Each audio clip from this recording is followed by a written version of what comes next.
¿Qué tal, chicos? ¿Cómo están? Buenos días. Les saluda su profesor y amigo Jesús Narro Vázquez, docente de la modesta Casa de Estudios de Uribes School y el responsable del curso de Historia Universal que una vez más, una semana más de labores académicas nos tiene comunicados a través de este medio para poder continuar con nuestro aprendizaje. Importante en estos tiempos, ya que tenemos que continuar, ustedes tienen que continuar estudiando. No sin antes recalcarles, chicos, que el día de hoy hemos preparado una clase para los alumnos de tercer grado de secundaria. El tema es las monarquías europeas del siglo XVIII. Prácticamente hoy vamos a ver esa última parte de las monarquías europeas. Todavía nos faltan ver tres países, bueno, dos y uno prácticamente para ver el cierre, prácticamente cómo van a entrar estos países, eh, cómo van a ir terminando de modelar la Europa que conocemos en el siglo XVIII y una de las guerras importantísimas, considerada por algunos historiadores como la Primera Guerra Mundial, porque va a involucrar territorios en los cuales van a abarcar diferentes partes de lo que hoy conocemos como los continentes. Entonces, algunos historiadores la van a considerar como la Primera Guerra Mundial, ¿no? O como la Primera Gran Guerra, ¿no? La Guerra de los 7 años, que también vamos a hablar el día de hoy, un punto importante acerca de esta guerra de los 7 años. Bueno, chicos, a ver,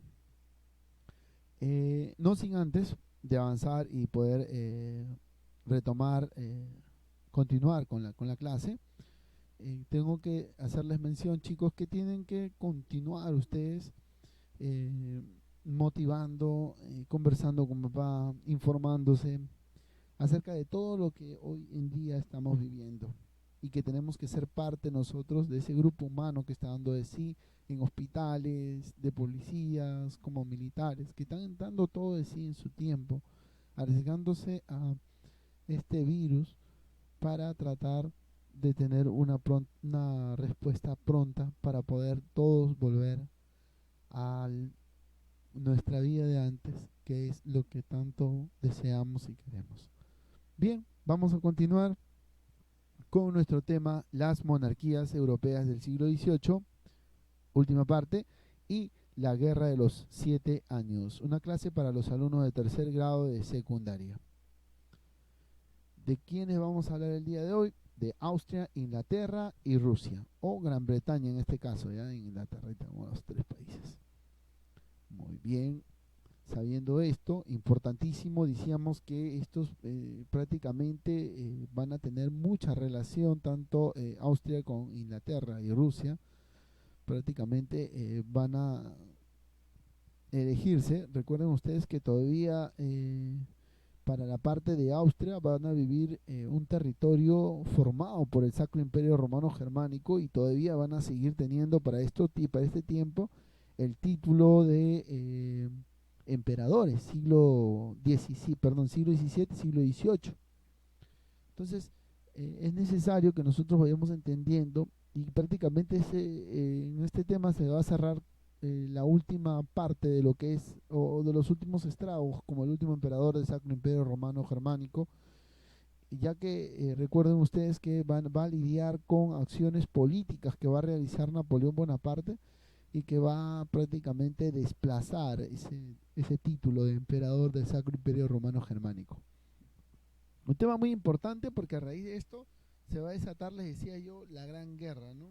Considerada como la Primera Guerra Mundial, entre comillas, por así decirlo, ya que engloba espacios territoriales como en América del Norte, como América del Sur en Brasil, América del Norte, colonias españolas, colonias británicas, Europa, África, Asia, entonces Asia, la India, prácticamente diferentes territorios se van a ver envueltos en esta guerra de los 7 días.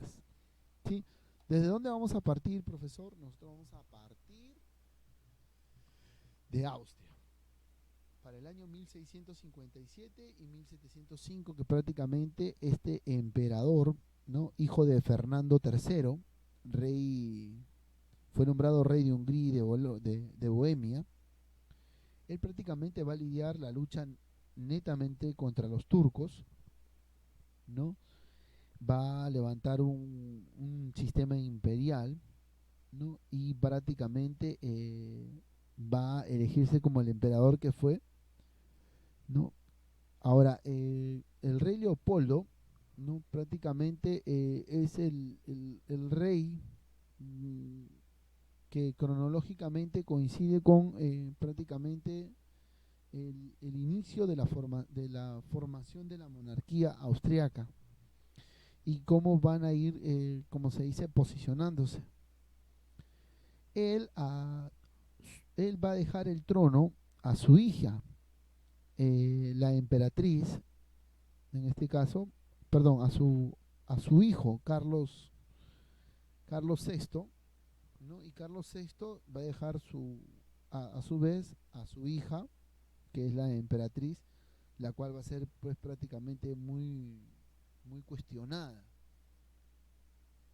Entonces, Carlos IV, vamos a poner acá, anterior acá, va a dejar el segundón de Leopoldo I y último descendiente de la casa de Habsburgo, heredero a los derechos de la corona española, ¿no? Prácticamente él va a asumir el trono muy a pesar de que prácticamente pasa por términos prácticamente eh, después de la guerra de sucesiones tuvo que ceder el trono de España a Felipe V, ¿no? Y esto prácticamente fue una incomodidad para él, prácticamente para finales 1713, ¿no? Y él pues después de esta situación de la guerra de sucesiones con España, él prácticamente va a ir afinando a su hija, muy a pesar de que él tiene hijos varones, ¿no? Y que para aquel entonces estaban en contra de que las hijas asuman el liderazgo, ¿no? Él deja su trono a su hija María Teresa, ¿no? Y ella se le asigna el título de emperatriz, ¿no? Y en prácticamente 1714, él va a recuperar territorios como Milán, Nápoles, Cerdeña, ¿no? Después esto se va a cambiar por Sicilia y los Países Bajos, ¿no? El rey de Austria. Entonces vamos a conocer un poquito acerca más de esta monarquía austríaca. Tenemos el rey de Austria y vamos a tener a su hija, la emperatriz María Teresa, heredera de Carlos VI, ¿no? Ella prácticamente va a hacer una labor de reorganización, ¿no? Reorganización de todo el poder, de todo el Estado, de toda la corona prácticamente, y va a querer, como se dice, llevar a cabo tanto en Austria como en el Lombardo, Veneto, no solamente un cambio, sino una serie de reformas administrativas, políticas, no con la finalidad de descentralizar el poder, ¿no? Descentralizar el poder, y de ahí parte que querer mejorar las condiciones de vida de todos sus súbditos, ¿no? El hijo de María Teresa, José II, que es prácticamente el heredero al trono de la corona austriaca, él prácticamente todavía no va a reinar con su madre, ¿no? Y entre las diversas reformas, cuando él ya asume el poder, prácticamente van a ser reformas religiosas, netamente reformas religiosas, porque va a promocionar las formas, el- lo que son los seminarios, va a definir la lengua en Austria, el alemán como idioma oficial, va a establecer las órdenes religiosas, el culto prácticamente religioso, el libre culto religioso. Y este último, a su muerte, cae tras una enfermedad de tuberculosis y sin hijos. Cuando él no deja herederos al trono, prácticamente va a asumir el trono Francisco II. Y él prácticamente, ojo que él asume el trono para 2 años después de la muerte de José II. Asume el trono en el año 1792. ¿No? 2 años después asume el trono, él muere y él asume el trono 2 años después. Y definitivamente con él va a cambiar la imagen de la monarquía y va a coger esa imagen patriarcal de todo emperador, y él sí prácticamente va a tener las influencias netamente absolutistas y va a estar en contra de las acciones revolucionarias de Napoleón Bonaparte. Él va a derrotar al ejército de Napoleón y él se va a sumar el título de prácticamente, perdón, él no va a asumir, va a perder el título de Napoleón, ¿no? Va a perder y él pierde el título del Sir, del Sacro Imperio Romano Germánico, y prácticamente a raíz de que Napoleón convirtió, ¿no?, la Confederación del Rin, y eso la va a desprestigiar, quedándose con el título de Francisco I, ¿no? Hasta el último defendió su autoridad, trató de mantenerse firme, ¿no? Y prácticamente el haber perdido el título de emperador del Cid prácticamente fue que le quitó demasiado prestigio, y no solamente fue derrotado muchas veces, sino prácticamente esto generó la pérdida de varios territorios como Presburgo, Lucibey.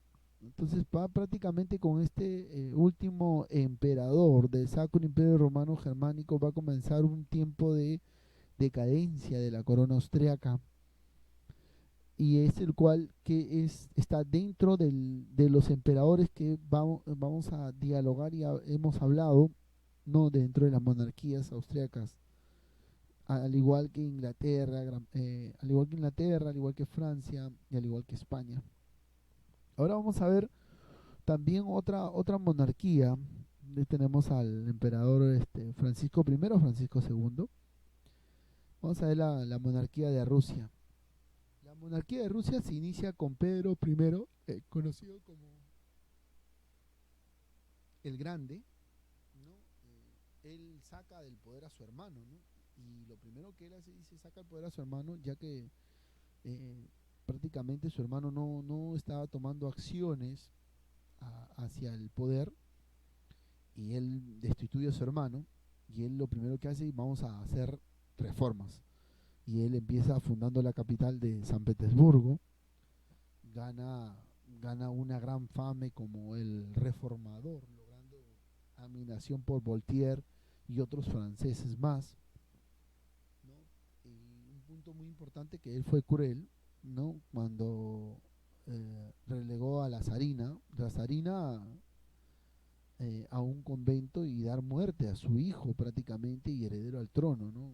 Considerado como Pedro I el Grande, quien mata a su hijo, al heredero al trono.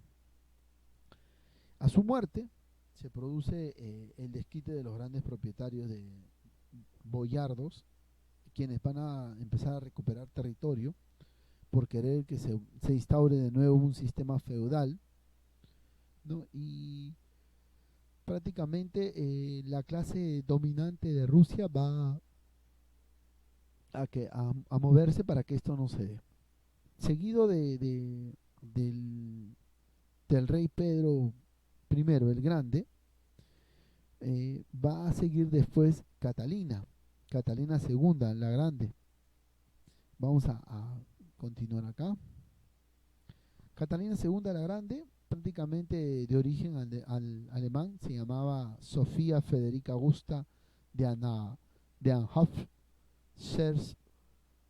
Prácticamente ella creció, ¿no? En medio de toda esta oposición de la aristocracia. Ella va a continuar con eso y va a pedir apoyo al Senado, ¿no? motivo por el cual ella da un golpe de Estado, ¿no? Como esta acción se le ve como parte del despotismo ilustrado, ¿no? Eso vamos a un punto muy importante que más adelante vamos a hablar, el despotismo ilustrado, y ella va a preocuparse por realizar una serie de reformas, ¿no? A raíz de que se van a generar diferentes motines de campesinos. Ella le va a dar a su gobierno un giro autoritario, va a recuperar Polonia, Ucrania, Lituania. Prácticamente a su muerte Rusia ya figura como una de las potencias europeas importantísimas para el año 1795, gracias a Catalina II la Grande. Vamos a continuar con Gran Bretaña después de Isabel I y la era isabelina. Profesor, pero ya habíamos hecho Inglaterra, Gran Bretaña. Sí, sé que lo hemos hecho, pero es necesario que continuemos. ¿Por qué? Porque nos hemos quedado en Isabel I, todavía como... recuerden ustedes que ya no deja herederos. Al no dejar herederos, Jacobo I o Jacobo IV de Escocia, prácticamente son los que van a asumir el liderazgo de la corona de Inglaterra y después de Gran Bretaña, ¿no? Tenemos ahí prácticamente el árbol genealógico, Jacobo II o Jacobo IV de Escocia. Después tenemos a su hijo Carlos I, Carlos II, Jacobo II. Este último es destituido por su hija, ¿no? Y su yerno, que es su sobrino, ¿no? María II y Guillermo III de Orange, ¿no? Y prácticamente este es, como se dice, los sucesores dentro de la dinastía Estuardo, una dinastía que prácticamente en Gran Bretaña se va a ir, como se dice,